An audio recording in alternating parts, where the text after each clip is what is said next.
nulapa kom dot vel ten ha dam na num chion ha mo tu zan he putham kam putham tai nak lom pa en he ka kanu su sung pa he biro na kan ban ngai la e zaitin da tai ning si heti ban tok chon atu he atai ti chu afyang chang kau buwa zaitin da akar laka presidency nak bekam nak inauguration am ban nei han kar lakte akhan zaitin da thil ning sila heti ban tuk le chon president Trump ni hin president office avan lu ba ban thut baken zaida atu masalai zaida be pi achi alai heti ban tuk te kha tu zan hi company ro an halai alut masami pau ni khan raksel khoma dingin company somna se ku sung pa da zan zan cho vaya nai ji simalam da zetiang thong kha nan kha adong tiam kha khomo zan kha Donald Trump i victory speech achin tiang kha gathu lete pathum luk lak sa ka wa tu kha le vaya zong akhan kai ko thi ta lo we vaya jing le khana ji pasari le cheu ka thau than le na ji ka le cheu thong lo pit man dan zan ka che si Harrison tu di leitan tu pol ka cho ngai chian an lo ye vaya tham tan tu lai kha lunglom na khaloi chu se ko kan lai ho le rp tap ngas rp tap na sanghar ni na ti ban tu khan zan zan chu kan chok e zan chu vaya khodai de mi long ten se ko lai zo ram ni khiti te vaya 2020 le wa khan Trump tan ni kha an lung fa nak tampi hete lung fa nak la ngai chiat nak tampi he khan rak zan kho kharak dei se le tu ten so Biden le Harris atan mi pol cha khan chon zaikan tilai lung fa la ngai chiat nak tampi tu chun jong khan niu sa ka van zo le nan si Pelosi kha tabak chu chon a vice president ai chu mi party muap jong kha tap te khan ka van hu chun Harris ni asung nak bia bechim nak khatu zan le akhan Howard University akhan achim le te minau te jong kha an mit thitla tap bule chunga hen lop nak la ngai chet nak ti mi he zaigan tilai mun khada akal ti min se le te tei tu vel sung tu lo khan chun tei tu kho se vel tei tu lo a chun sung ti mi kom ve kho lo we American president team nak ti mi chu kumli dan boy khat si cha ko si ko cha khan asung mi cha jong akhan arading mi kumli akhan chance thiam chun atei tu cha jong ni khan kumli chong akhan zaitluk da ram charian an tuan kho lai ti mi khabe pi le tu Donald Trump cha jong a hen batak ten tha cham pi khaw nan thei cheu ban token nak le dau tu phun nei impeachment voi ni an tua an tei lo chu thua ta zan chuai phun som ko le phun ni in tei thiam na than tim than voi thum tiang te kau si voi pa ni kanun nak akazu ati an tei lo anun nak zom tei lo thong an thak an tim thong zong an thak kho lo tu chun ni tiang bankruptcy anai chia vial te hlau di lak di an zat sanan tu chun ni tiang an phaisan anai chia zong an chut khori lo le te hi hu tei nak am hu zong a hen a phunin Donald Trump huwa tu na left wing pol liberal pol ni hen a phunin arian tuan kholo ding in na no nak tampin pek lai anun nak tiang zong an lak khan du thiam ri lai chu cha chun Donald Trump cha hen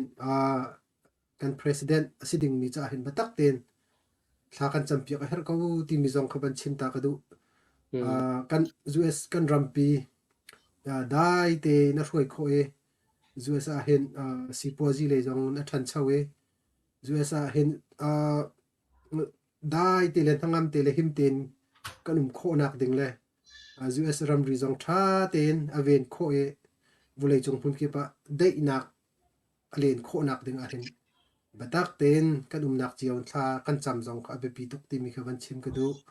le tu zan le ya khan President Biden ni chun Donald Trump chu congratulation kha tu achang e baya poi house nga zaitin da rian kan chan ning silai ti mi beru adinga khan hoi house ong khan Donald Trump kha som na ka tu achang le chun Harris jong ni khan Donald Trump kha congratulation kha tu achang e dai ten zailo rian chan dinga khan abom jong kan bom lai happening pawin rian kan 20 lai ti kha tu zan le khan van chim le chu cha chun atei ning jong ka fak tuk chang atei ning jong ka fak ngai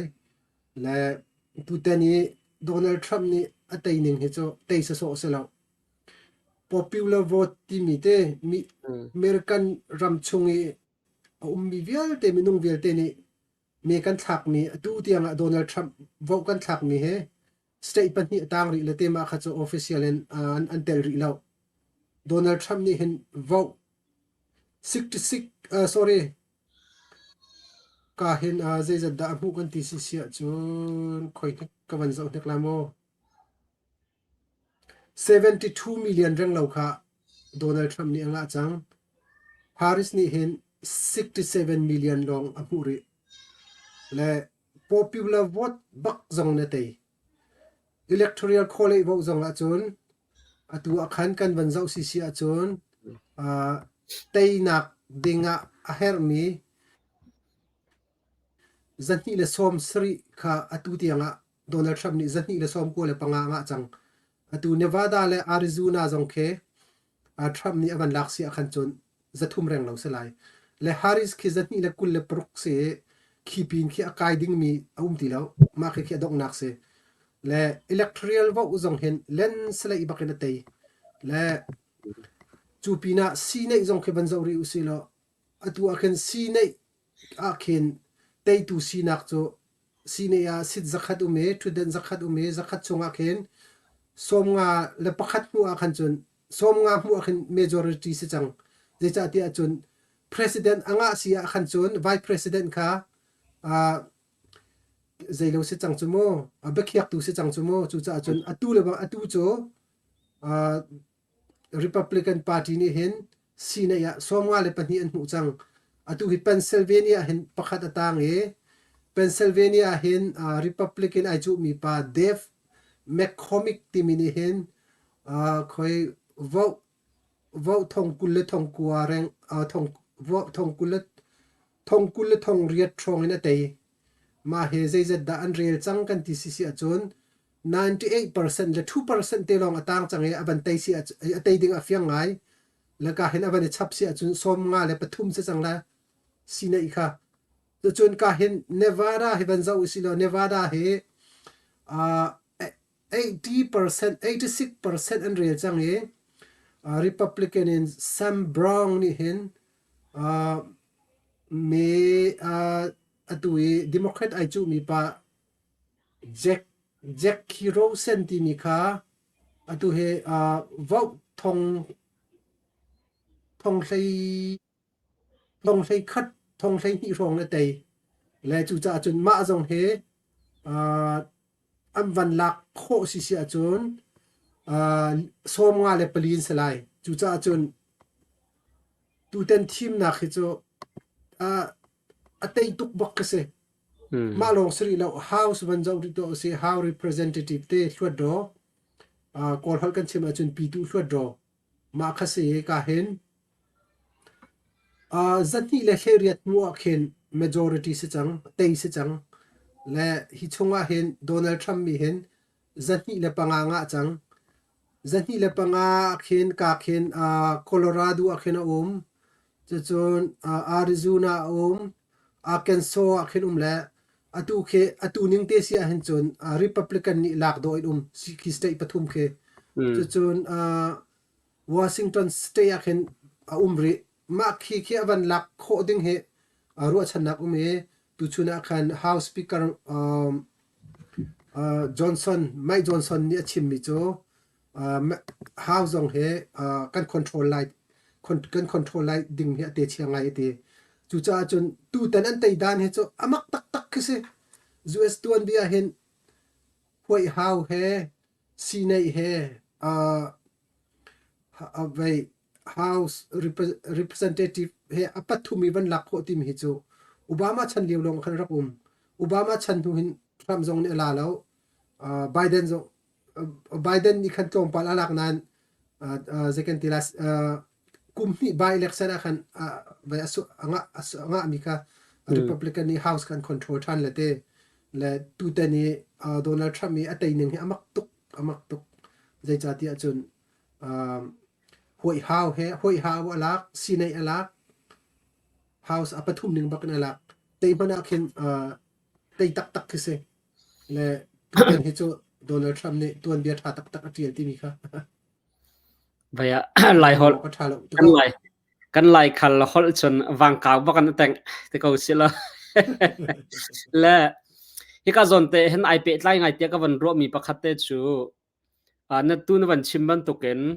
ni house sinai an lak chang how zong cha lak ding a ro se la president le ama se phone house le sinai le an ma ar line am van lak te ka khan di lai pol ni hen an chim pa ton mi chu house he sinai he an lak e kata khan chun thom ni hen adu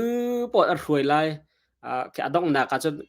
dictatorship tiang zong ke a chuak khaw heti ban tu ke an chim mi ke umpa ton le ma ke how van la chi tak na se lo e thom ni hen adu uning tak chun a ruai kho ha ma jin da US constitution ni president nol ngai na ke zai ban tu tiang da pe house sinai he an la kho zonga ama adu ning chun a ruai kho tak ha mo adu ning po chun khoti mi te kha jang fa te van kan ro to lok nom ko ha te se ma khabe hal nak tha tuk se US cho democracy an ramansi na khe kumza ni reng lo se lete ma ban tu khen Ronald Reagan chan te na zonga hen a house e sinai he ti khan an rak lak kau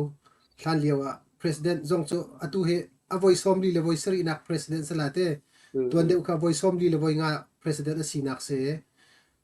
US a chun executive power chun legislative power la judiciary ti tika khante branch pathum checks and balance peng upadi kha asi lo ning hlodo ni an chho pia e president e min athut mana khen Supreme Court ni ma hi upadi nan sermi adik lo ti si achun Supreme Court ni khen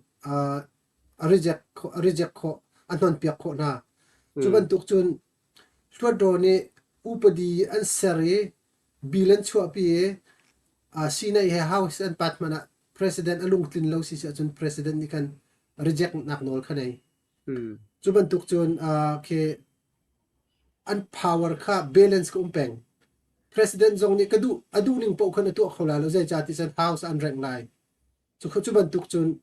house zong ni an du ning po khan bilan chua pi mi zong kha president ni kan v2 tu anak nol nei khati khan upadian sar mi zong kha atia lo ning upadian sar US constitution ning an tu lo si achun Supreme Court ni kan avan thak lai le chu cha chun zai tluk wi tai nak an pu zonga hen ana sin senit tiang kha achu kho nak ding ki umlo an ma du pon rian tuan kho salo ti mi khamo chu chun ke check and balance kha peng tika khan atu house speaker te na ke very powerful si chu chun sine majority leader te na ke very powerful si chu mo Donald Trump lewa khan sine majority kha zong kha verak si chu atui Mitch McConnell ke rakse le andruana ai kal mi tam tuk anda ke phom lang mang kau chu chun Donald Trump liau thiama second tilai khiban tukhin house leader sin ha se chun senior leader sin ha se andruana ai khatlo mi kharak tampi leti khan an rank peng kau an rank lang mang Republican an siruanga Donald Trump ni adu ning kha zakhat an pom lati mi kha democracy rama chun umlaw party pakhat an si zonga andu lo mi ai khat lo mi tampi ko banzo man lo Republican ni by election ni de house speaker an team leo khan voices da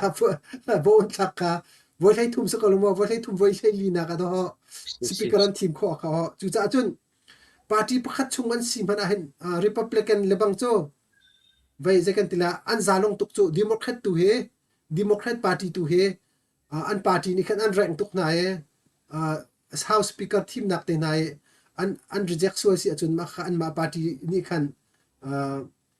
batak ten action mon lak na zitin ta achol ngam law republican tu chon selo kanan thei ko ka house speaker an team leo man akhan minung pathum te do batak ten an si jong na la an ma republican thuat an team ka mo ma te khan zu asa chun koram man tu khen kan ro lo dinga be pi nga koram ha chun nga lo aka adu lo ning ne thak so si achun party sinak man an phu ko la ma khat yang tiang khazu as lo khatluk khan republican chung zong akhen na an zetek man republican mp pol khe kan pal kan du ning in bill vo na vo lo an ti ro an khan phu lo ma te khan akal ning se le zen ban san ding lo ti mi kamo an chim la fyang ngai si sima kha zapi zaran ni chun thuk da un kan ban thei kho ve lo tika mati edi lei bol nam ban chimi na kha astak kha mo te kam ban ro mi jong kham pa ve ina ban chim le ban fyang ai ka behal nak te kha johan thang na van hal mi kha hi hi chu kan hulai jong khan fian tar na kan van tu chang ro da ka ti la tu he tram hi na ka tuan sela e ma pin ke chu pressure ai chu khoti la lo ti kha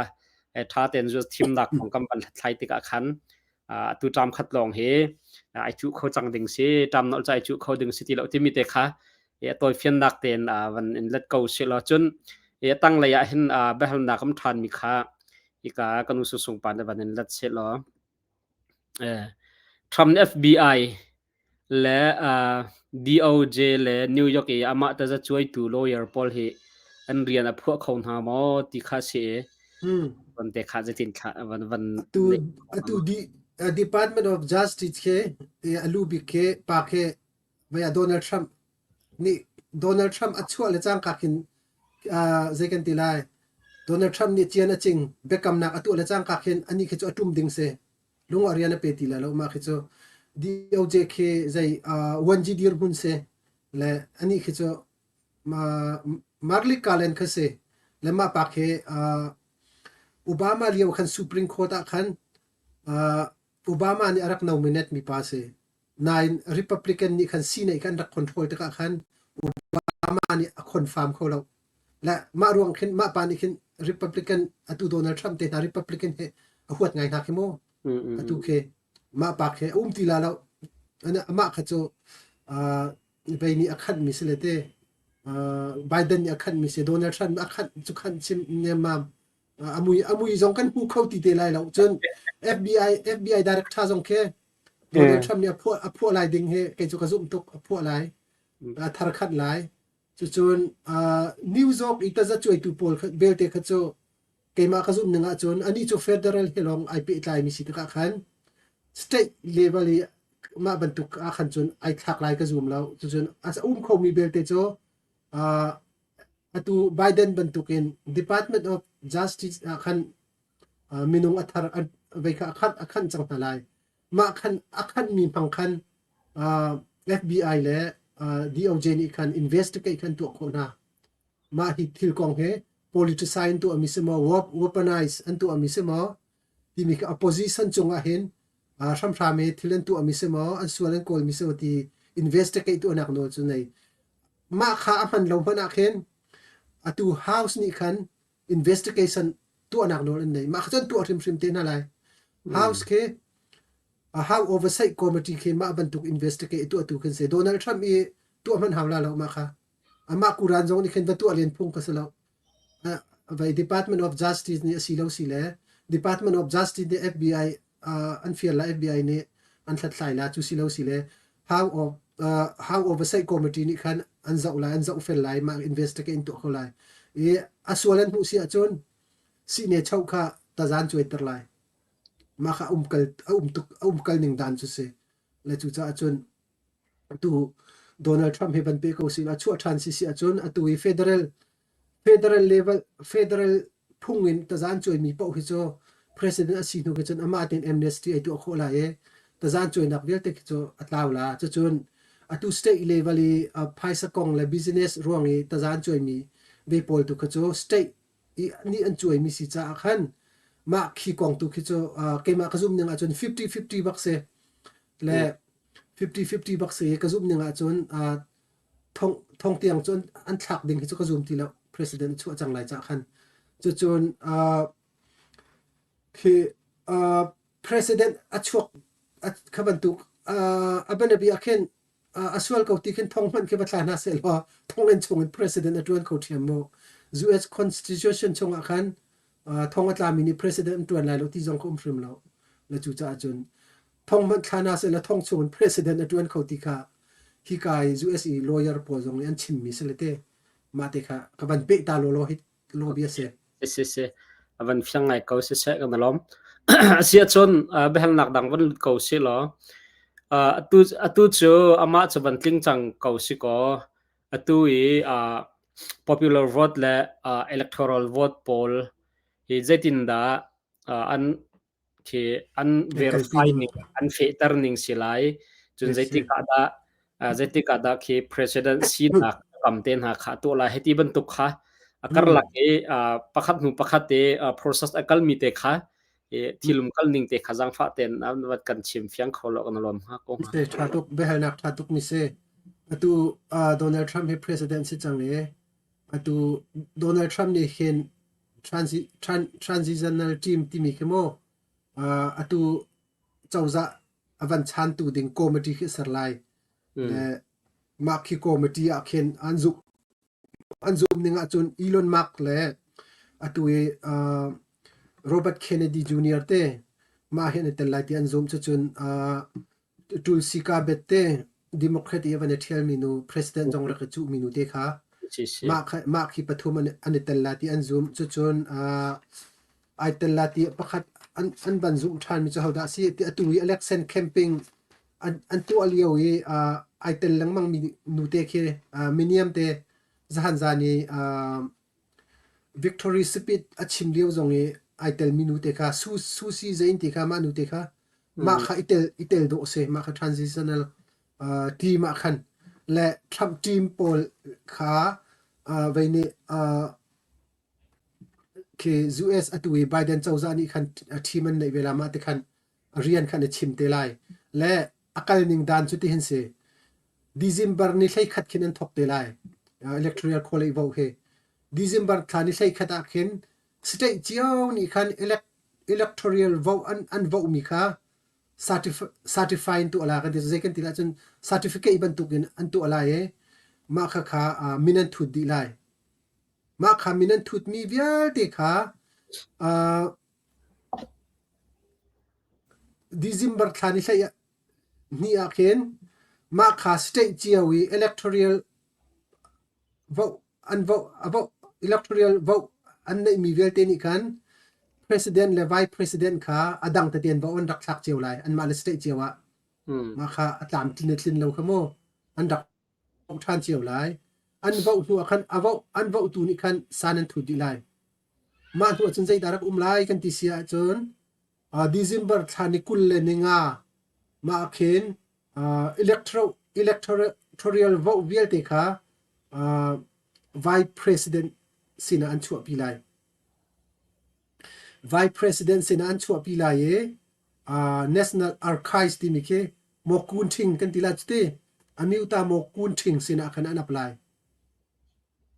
le ma kha amiuta mo kun thing ni khan ma kha certificate khan control chang lai le ma khan control mi certificate kha January ni thuma khan mo kun thing ni khan via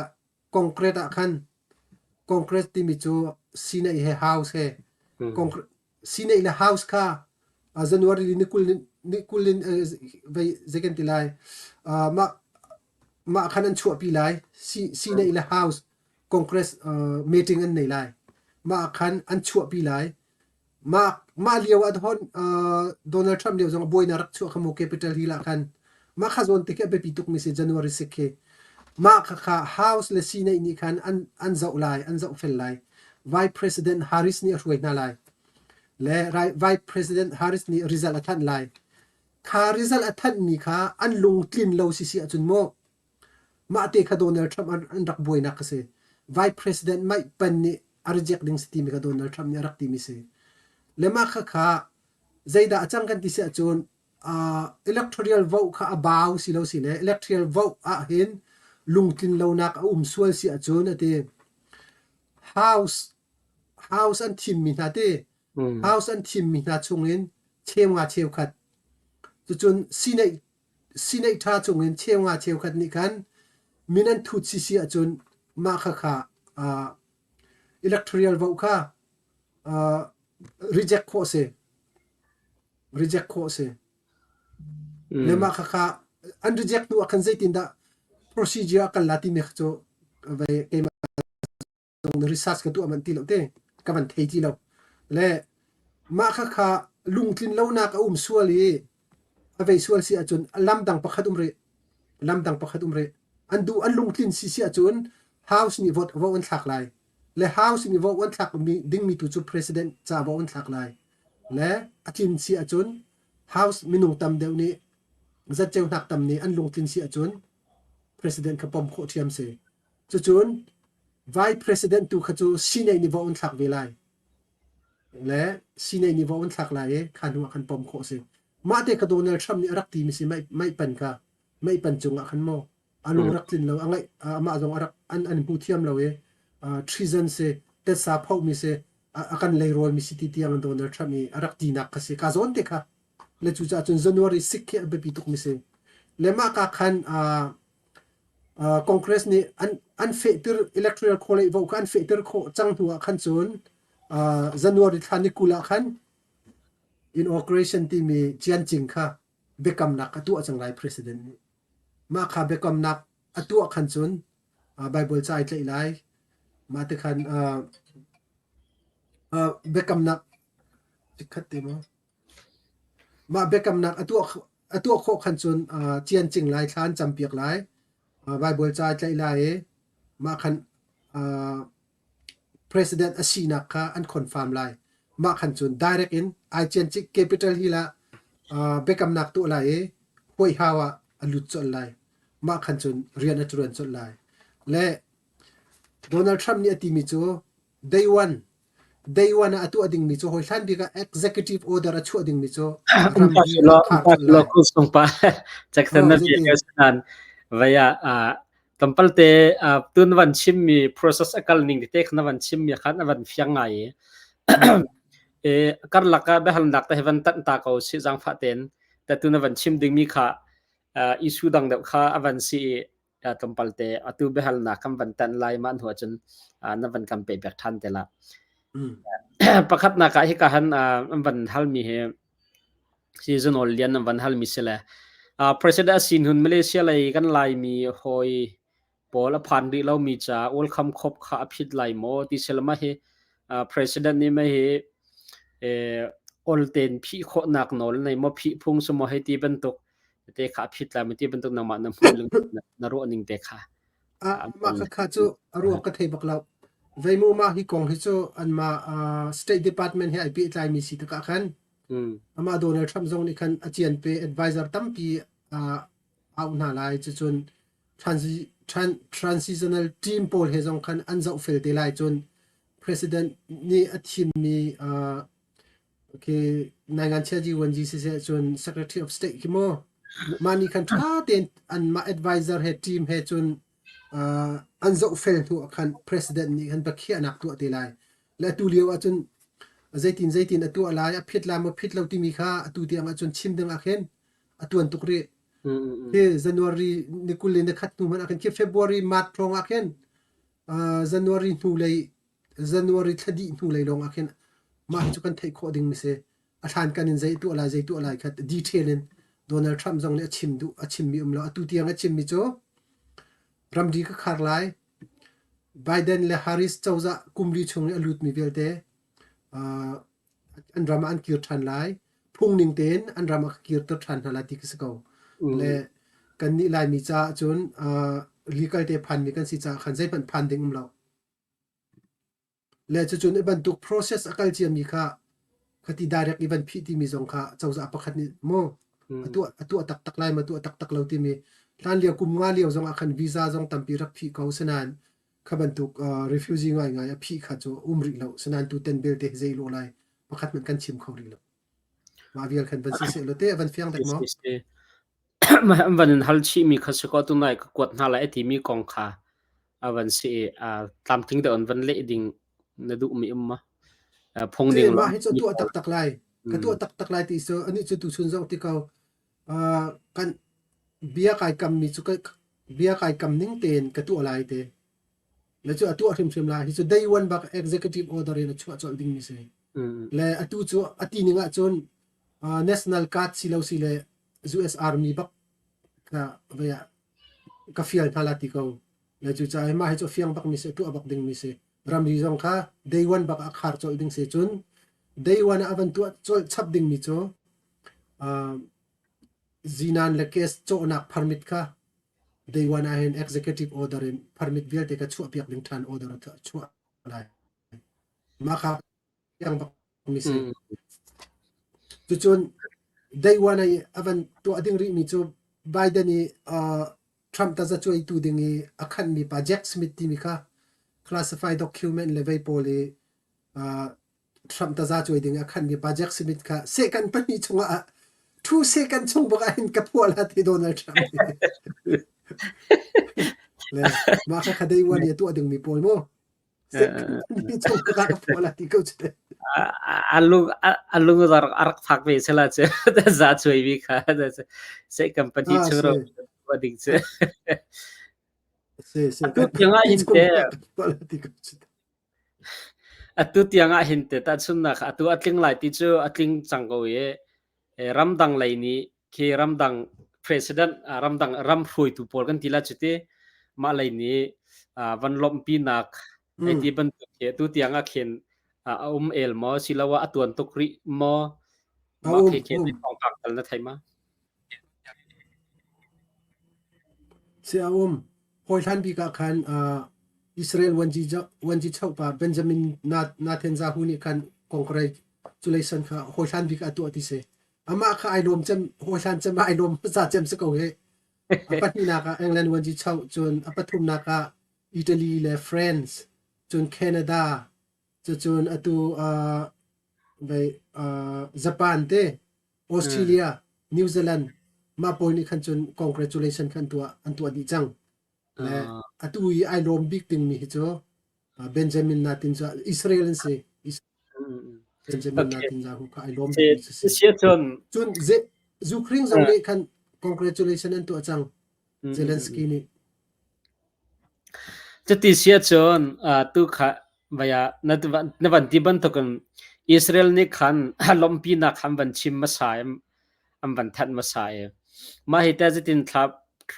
avai ba president avan si ba kan ta Israel kong kawa han te jitin da ki rena tuan lai tia na ro nang ma nam hun Israel konga chun tuan de we chim ban tu khante ral he kan dei tur haw ti ba khase ka ral kha kan dei tur haw kap ni in ton nak tu an halai ma he chimok jong thala Iran jong he hera chu ton men ko halai Donald Trump ni chun Kim Jong Un jong ton ko chu mo le Iran president jong he tong lai lo ti hen hom han ni chim kho se lo le adi ka chu Israel le Hamas le Hezbollah kong e an thu le ma nam he paisa he financial zong he bom tu chu Iran se le Iran he zetin da than liu ban tu kun masang sen tu chok ding kha chu afiang asenan achon ma sala mo achon ma sala mo Hamas le Hezbollah le Israel de inak ding achon Iran chon achon direct big se cho le Iran he zetin da tu alai ti mi kha cho hom han ni kan chin kholo te ma kha chu strategy zetin da ama advisor pol la Donald Trump ni an soi te la ti mi chung akhan ai khat mi se le than kan hin chun chim chung ok khar ngai asena bel ten dei na kan ser haw rai tho ya ho cha man a tha lo ti mi kha chin peng mi se Ukraine jong chu thiam se ko Russia le Ukraine ka hen hun khat chboi chung a ka thut tor na lai ral ka dei tor na lai ral tho ro nga hin US jong phaisa tam tu adi chumo atua 175 billion am di chang chumo chu kho chon atui Europe ram vial te khin ra la tho si si chun vole chunga hen si po ji jong tlak na ka chuak khong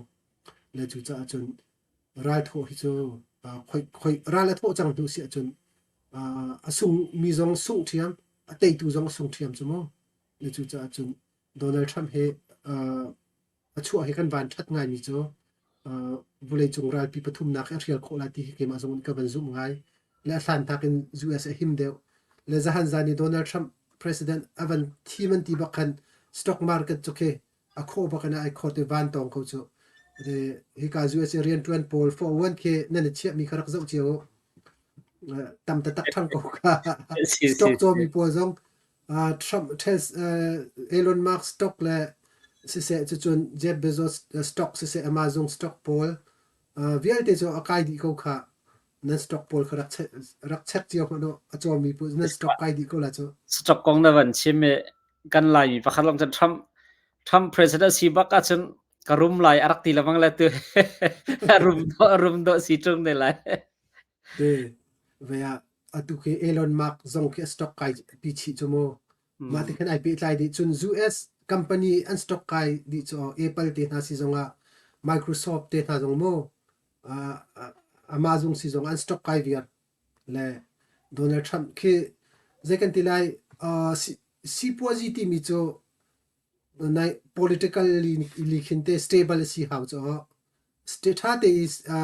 Trump hu ma pani hin chun ma president ni hin chun kan rami tha ten arun ven kho lai ti an ru asi akhan chun si positive mani khin phaisa tampi phuman ngam cho asinan hi tamara ni hin zuet jong thi than a roi ko la la un ti akhan chun phaisa dan phum ngam ti lo cho phaisa an phum ngam lo ti ka chun stock khatla ko cho ma te ni khin nai ngan ji ya mo ki nai ngan ji shim khin stable a chau za si khar khaw ve le Donald Trump chu si positive ma jong nen zum US company zong nen zum ti ka khan stock kha te khan avan kai nak khasimo le tu tan chim na ka hante na baya na van chim ma san van chim ban tu khan landslide bakan atai US tuam bia chun baya hiban tu ko itai na khe haranga ngai har tuk mi se ma thana khan hu dingum lem lo thai dingum lem lo ma thu jong han harangai comment mi se hitlukan atai baine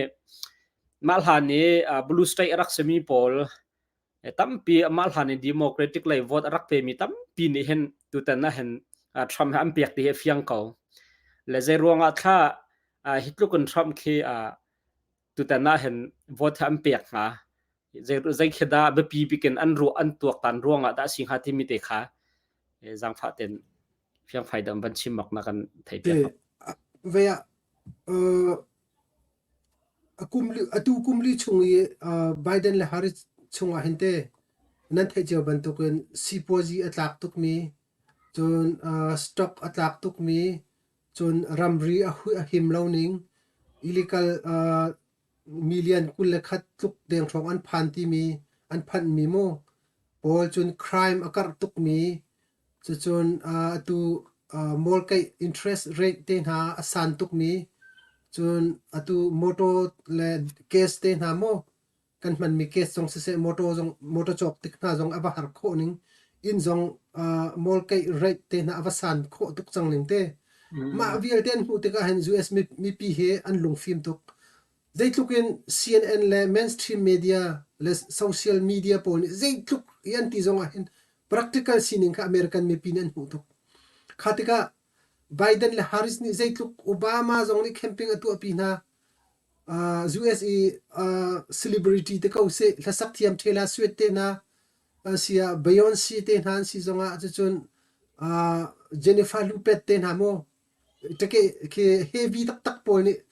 ha zong sak pia camping an tu ma zong ni a chei bak lo chu le tu ten he cho zekan ti lai dren the swap ti mi bak kas ko chu ke pun phia bak e phia ma bak khan an tai ning he tai so lo hoi hao zong an lak sinei zong an lak electoral vote zong nan tai how zong a tai sinei zong a tai popular vote zong ne tai la chu cha chun tu ten tai he cho tai tak khase le US mi pi he andak shoot shim lo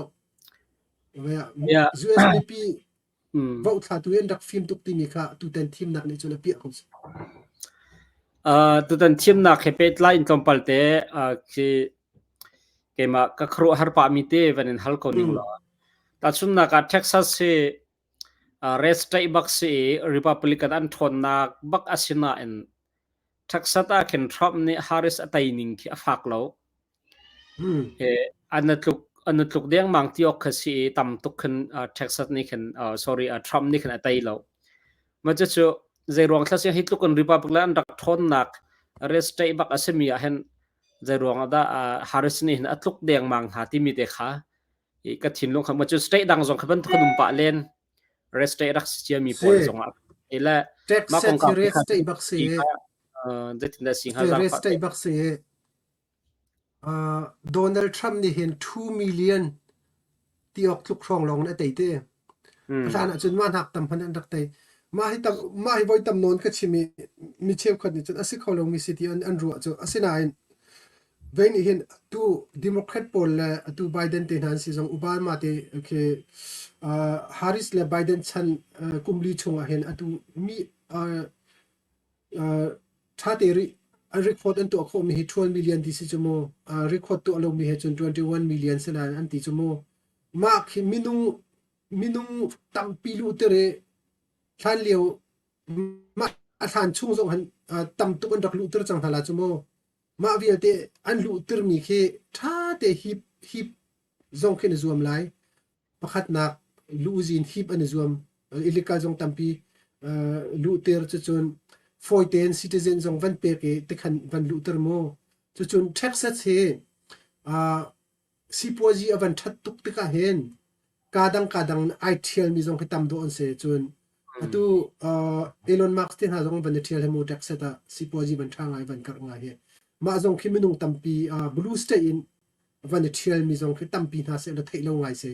ma te khin van sina yen pakhat avan thleng ngai mi chu New York khi van zo ve phano New York ke blue state phana solid box cho ka hin ban zo lo zeitluk long da ane dan kan ti sia chon 1 million long do ne dan cho New York le bang cho kha zo man Texas na kan do ho aniam chin cho blue state se 1 million long se cho zeitluk da New York a hen Donald Trump hi ma tu khin an du ma ti mi ke ma chu ka khru har de umile lam se cho de ti khan le California ki zawri mano California ki kan zaw si achon Donald Trump kha kalama Harris ne million pakhat le cheu rong long ne tei cho le ma ki Texas nakin do ho vai blue ball California state ya khin Republican and thon cho okay New York ke California he Texas tu akhan chon 2 million thong do atei ri le chu sena New York le California chun million pakhat le cheu thong long in Harris ne atei kho na chu la khati ka kan thil tuning ke tampi ai thleng minung zong ane thial kho se zong se kho men chu chun kum hi chunga hin Harris le Biden ni hin citizen an van pe ni tha zong akar cha zong ase kho men mo le thil sining hi tampi van thleng kum li chunga hin le faili a chu New York state zong ke swing state se lo ti achim kho se lo California zong Texas zong chu thiam chu cha chun atu hen thi lo nung lo in Democrat sin ha se Republican ha se tikhen an ma le anti kho ning tiang pa wen chol ko chu atu Georgia zong ke tan a Republican ramarak se chumo Georgia minak tampi Georgia khan an thial chu marwang khen atu an van thon nak ke selete chu cha chun US hi chu democracy rama siban tuk kinte president zeibantuk an si zonga kan thim kaun na la e kan atu Donald Trump jong kumli ton la la kumli tiang lo ton ko la cho azai tuk pan khindi thak tha si e bange batin hasela upadi tanga upadi ron kho le lo cho asilo tuk ning upadi alon so si achon how jong ne anma Republican chung jong nan du nai sai hle ve la lo cho atu zonga Republican chung zonga hlan kumli chuan chunga khan seloma John McCain te na an rak fei pang ko cho ti khana le chu cha chon tu ten thil sining he chu tampi avani thleng mi Republican le jong se blue state jong se ti khan avani thleng mi kha si okay se kan lom vaya comment be hal nakte khajang phaten ban ta ko silo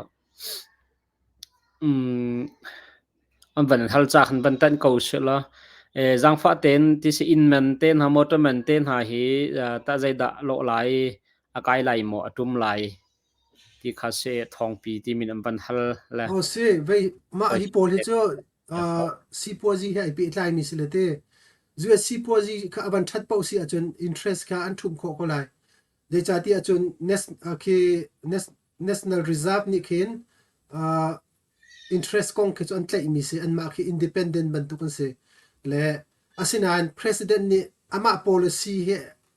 atlin kho nak dingi adu mi ka khan ariana khan min han se ko cho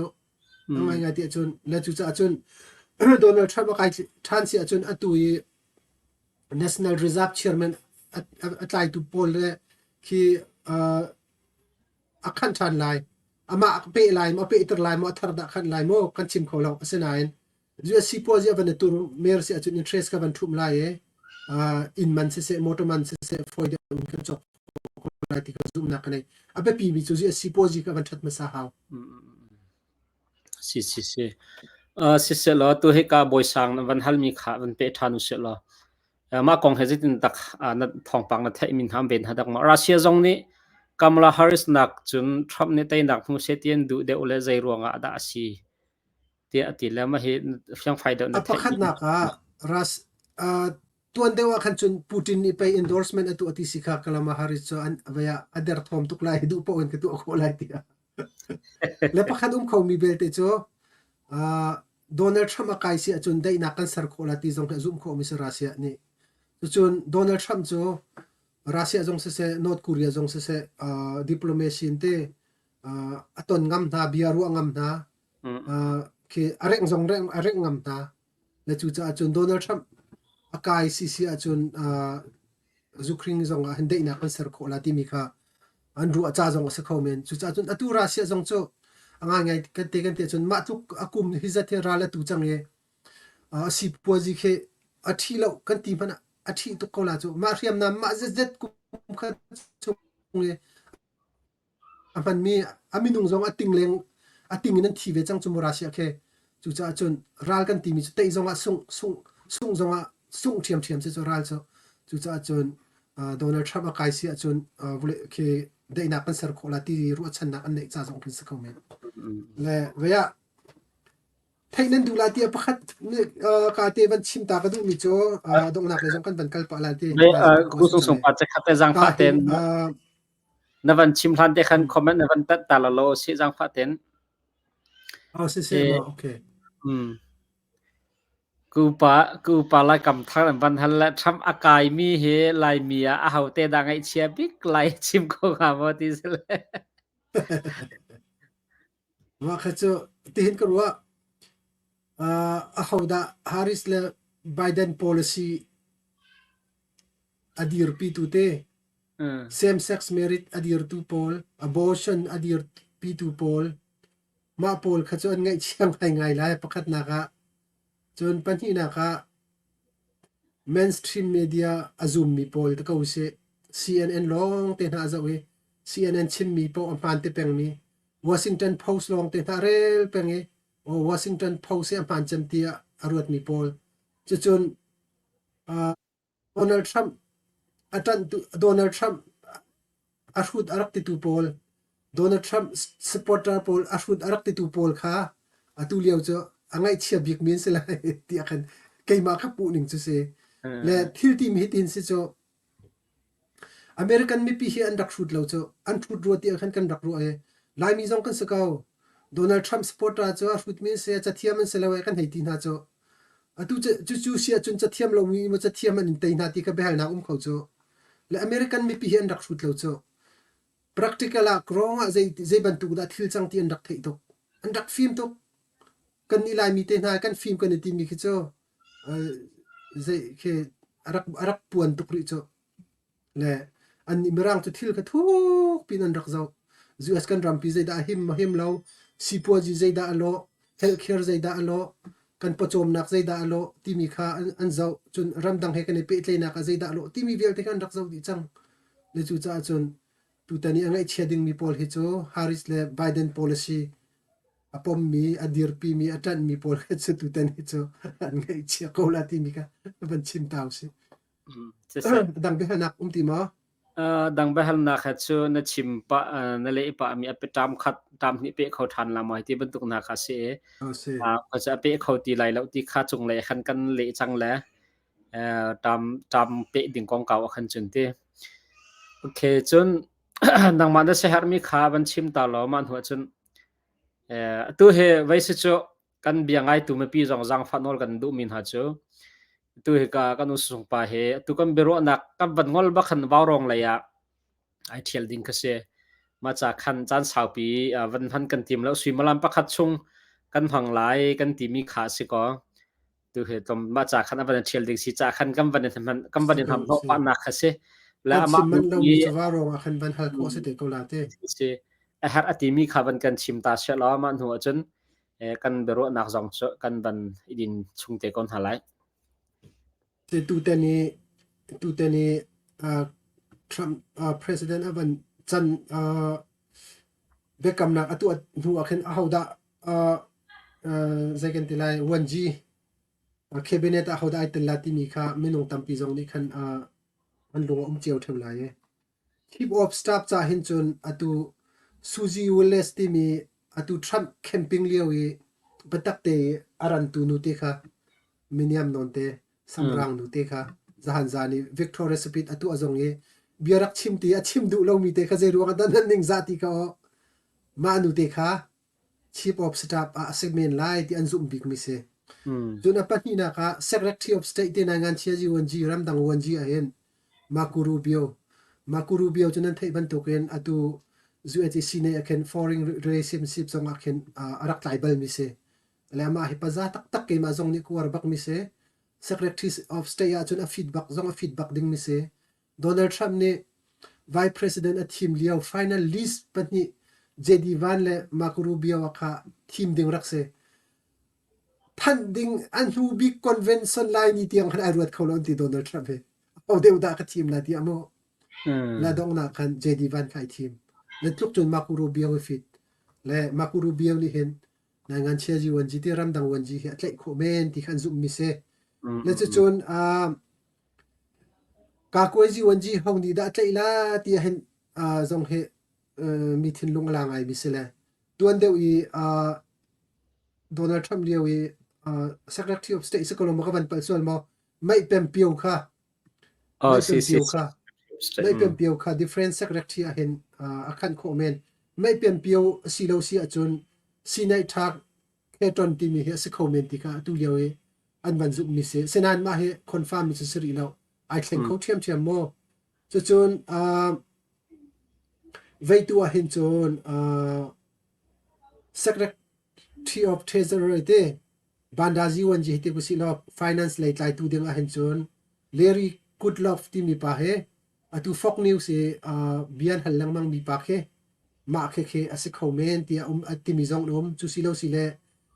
John Paulson asi ma he ase khomen an ma pani chunga hen pakhat khat ase khomen ti akhan an zum mi se le an cabinet he mi zen si lai ka chu chim kho sri lo asina hen ma na tu ka ban chim mi chung he atu liao fast line up te an zu big mi na chu city mi khak ban chim le tu zan le khan veini Harris ni khan adok nak biak sung nak biak ban chim le te ma sung nak biai adok nak te ban chim mi bia te ka ban chim ta la le te American mi pi backup nak kan tu mi me cheu chu te kalung kan lung adong hlan lo chung pau chu a cheu zung za lai te dai te in power I chan nak cha Donald Trump team he rian kan toin lai her neng in kan bom lai ti mi kha Harris ni adong nak bia chim mi se le tu ten he chu landslide in an te cha khan an ma zong ni khan rian rang te khan kan sung ko ti mi kha vai kan an chau thlan le tu ten he chu zai man boi la lo tuang lai lo ani te ning zong he pak to kun ani te me thong tha thong thlei nga me thong nga thong ruk me nin silo ani te ning he ating ting ani te ating ting silo huna thong kul chung ani te chu cha chun khe pi atana ding pakhat man lo ate ning kha pi tat se lens lai se le chu cha chun หินทุกุมลีลองอาเห็น president team นักจะบุมเตดิงเสลฮาริสจะส่งจังมีสิจะคันไอจวมทันลายกระจุมตีแล้วฮิลลิคลินตันจงค่ะไว้แค่จะส่งทีมนักไอจูทันตีแล้วจูจะจนฮาริสจะจนต้องนักสักเอาอันนี้จะดำตีสจนจันวารีนกุลินขัดขันจนแคลิฟอร์เนียคันคิวทันตีไลที่มีค่ะต้องนักบัญชิมตามอิสเซเนาะอาการเจ้าตัวนั่นดีลงจงลงลมนักตั้มปีกันไหนเฮอร์ซีอาจนทายจิงกิบจานเลยอาเป็นสาวเดวินจามทิงเดวินกันปีทันตีไลที่มีจงกับบัญชิมตากระดูตั้มปีกันล้อมเสะกันลมตกตู้เฮตู้จุดลมปละจนใจกันทีละJanuary ni kul leilong a khen ti bekam na kha phato ading ka sko akar laka hen thil ai thlang nong mi te ten ha jong kha tampi khau update ding te jong kha tampi te la e kar laka chan kam ban zau than te la chon hi zo president team nak le kan ram do than nak zaital zai avai lai mo ai pe lai mo thenem la mo ai ti ban tuk te kha thainan du sila vaw rong rakhal vaw rong tua rakhal te kaw เวลา neo ตอมปาเตนกับบัญชิมก็ไล okay okay se ไอเป็ดไลตกมากันชิมสงสารมีคือเขา USA มีลายมีเฮกันอินคัมตั้มหาวกันนี่กันอินบอมโคมีหาเขาจะฟันดิ้งเขาเสภายใส่บอมเขาเสอดูโดนัลด์ทรัมป์ชั่วสิเสียจนโอเวอร์ทรัมป์กันจวนมีเวลเตค่ะอันหนึ่งปีนกันงาจังไรจนเช็คกันเป็ดที่ไรแล้วปัจจุบันก็ทริปมานี่กันงามีอูเบอร์กันมองมีลิฟกันมองมีเซลล์มาแท็กซี่กันมองมีสบอยทูกันตัวนี้กันงะมีเวลเตค่ะzakat kan nga ning kan nga chang la kan in kham kha kar deu lai chu chun tar nu tar pa na jong se chun hak chia kum hak che te zau irian atun kholo mi na jong kha tek zailo tek apek tek file na apek chang na lai la kha te ka khan tek credit apek na lai an ma jong kha zai mazat income an nei ve lai chu cha chun kan income ke thang lai chu cha chun Donald Trump athan si achun kan dau thlen nak cha jong akan funding he tam de un kan pe kho lai chu cha chun nan tha chiar rim phla se US kan thon pau si achun kan dau thlen nak jong thong lai US deposit thon si achun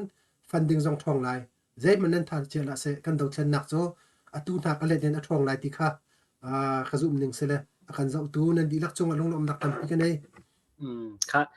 se la he ka kanu su sung pa chunga kan lom tatak chon rakan ngai tu me pinan di lak chung zong kan lom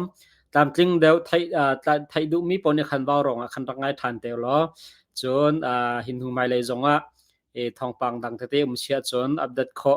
hit tu ban tong beru nak tu than kho kam ban zom lai kam bia kan ngai tu nan di lak chun tha mang tha din hau jam danga khan tong ten halai